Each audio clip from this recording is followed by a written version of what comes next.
Njihet si sheshi Beqir Kastrati, por pamja që ka nuk e jep as pak idenë e një sheshi. Hapësirë që ishte ideuar për fontan, por që nuk ngjan as pak me një funksionale. Uji është zëvendësuar me bimësi, ndërsa vendi ku uji duhet të rrithte është zëvendësuar me gur.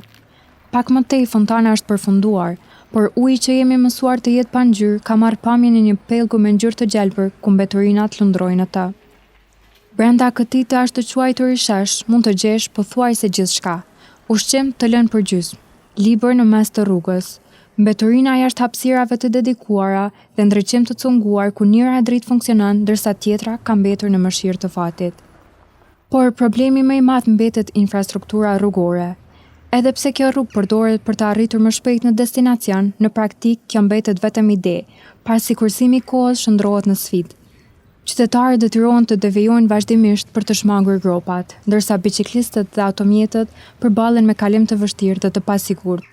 E me ndryshimin e stinëve, gropat ndryshojnë edhe pamje, duke u shndruar në pellgje uji dhe balte e duke rënduar edhe më shumë lëvizje në këtë rrugë.